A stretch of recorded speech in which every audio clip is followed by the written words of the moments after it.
Assalamualaikum warahmatullahi wabarakatuh. Perkenalkan, nama saya Popo Nur Patrio dengan NIM 2311206 dari kelas PAI 6G. Di sini saya akan mempresentasikan hasil PowerPoint yang telah saya buat minggu kemarin dengan judul Sejarah Kebudayaan Islam. Baiklah, langsung saja kita masuk kepada tujuan pembelajarannya. Itu bisa kita lihat di slide kedua. Yang pertama itu ada 5 ya. Yang pertama menjelaskan pengertian dari ruang lingkup sejarah kebudayaan Islam, terus mengidentifikasi periode-periode penting dalam peradaban Islam. Selanjutnya ada menganalisis faktor kemajuan dan kemunduran peradaban Islam. Keempat, meneladani nilai-nilai positif dari tokoh-tokoh Islam terdahulu. Yang terakhir, mengaitkan sejarah Islam dengan kehidupan umat Islam pada masa kini. Jadi ini adalah tujuan pelajaran dari belajar sejarah kebudayaan Islam. Tentunya belajar sejarah kebudayaan Islam ini tidak cukup hanya dengan satu kali pertemuan. Sangat banyak pertemuan yang akan dilakukan untuk menjelaskan sejarah kebudayaan Islam ini. Apalagi sejarah kebudayaan Islam itu banyak ya. Nah, seperti itu. Kita masuk ke slide ketiga, yaitu mengenal apa itu sejarah kebudayaan Islam. Tentunya ini sudah sangat familiar di telinga teman-teman sekalian, yang dimana ini dipelajari waktu kita sekolah di MA, MTS, atau SMA, SMP seperti itu. Kita ulas kembali sedikit ya mengenai sejarah budaya Islam itu adalah catatan perjalanan umat manusia dalam mengembangkan ajaran Islam yang mencakup aspek politik, sosial, budaya, ilmu pengetahuan, dan seni dari masa ke masa. Jadi dari sejarah sendiri itu ilmu yang pelajari peristiwa masa lalu secara sistematis dan kronologis. Terus dari kebudayaan itu hasil cipta rasa dan kerasa manusia dalam kehidupan bermasyarakat. Terus Islam itu agama Allah yang diturunkan kepada Nabi Muhammad SAW sebagai rahmat semesta alam. Nah, jadi ini adalah sejarah kebudayaan Islam. Nah, perlu digarisbawahi, kita di sini bukan belajar bab-bab tentang sejarah kebudayaan Islam, bukan, tapi kita di sini hanya belajar untuk mengenal sejarah kebudayaan Islam saja secara singkat ya, karena waktunya juga tidak banyak. Kita lanjut saja ke slide keempat. Itu ada periode sejarah Islam ya.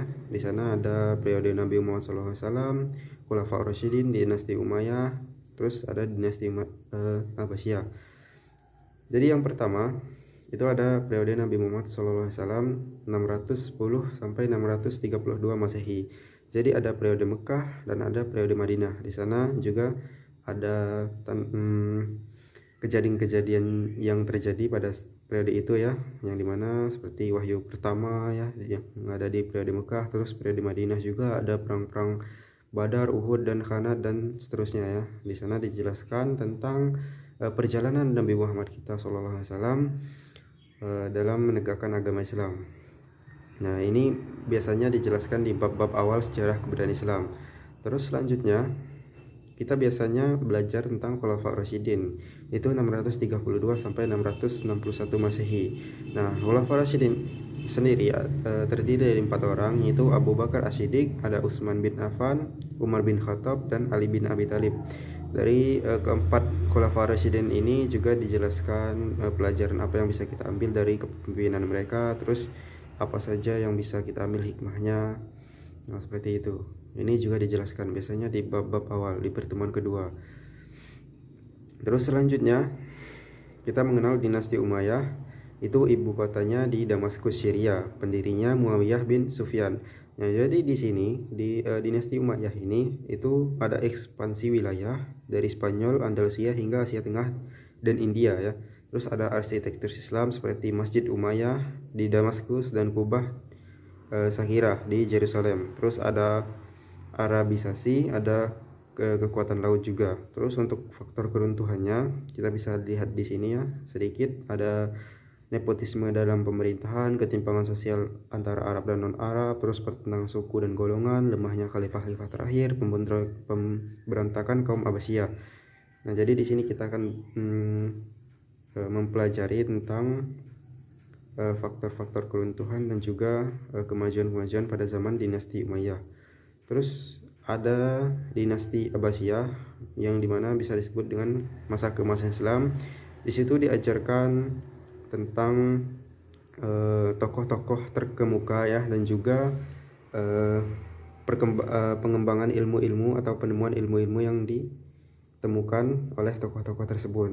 Contohnya seperti ada ilmu sains, ada Al-Khawarizmi, matematika juga Al-Khawarizmi, terus kedokteran Ibnu Sina ya. Jadi ada Baitul Hikmah ya, pusat ilmu pengetahuan di dunia di Baghdad pada masa itu ya, di dinasti Umayyah ini.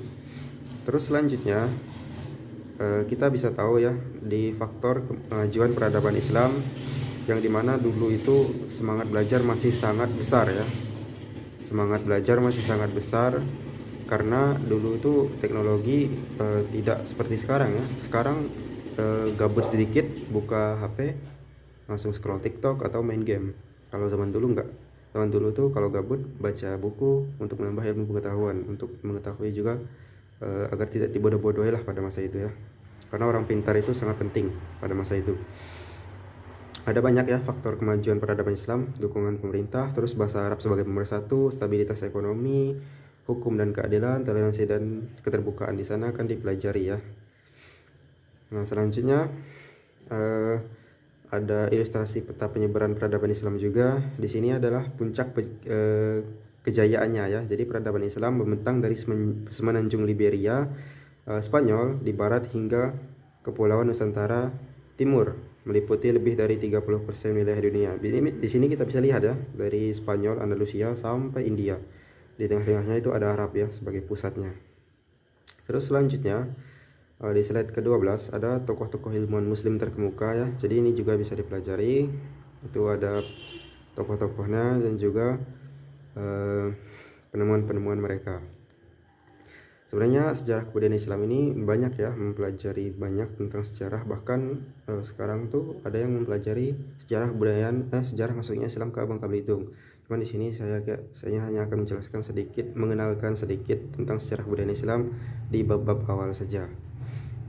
Terus untuk slide yang terakhir, slide ke-13, itu ada kontribusi peradaban Islam untuk dunia nyata. Jadi perlu kita ketahui banyak hal dalam kehidupan modern yang berasal dari peradaban Islam, seperti angka 0 yang Al-Khawarizmi itu memperkenalkan konsep 0 ke Eropa.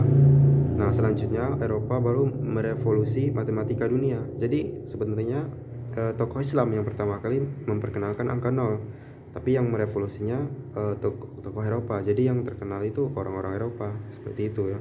Banyak ya, ada rumah sakit, ada kopi juga ya.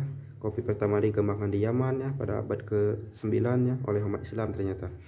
Terus ada universitas pertama juga, Al-Qawain di Maroko, universitas tertua di dunia yang masih beroperasi pada saat ini. Jadi ini ada beberapa ya, ada kimia modern bisa dilihat sendiri. Nah ini adalah kontribusi peradaban Islam di dunia. Tentunya kalau membahas per bab itu sangat panjang, jadi kita hanya mengenal sedikit saja ya, seperti itu. Mungkin itu saja yang bisa saya sampaikan. Jika ada salah kata saya mohon maaf. Jika ada yang ingin disampaikan silahkan dikomentari. Saya akhiri, wassalamualaikum warahmatullahi wabarakatuh.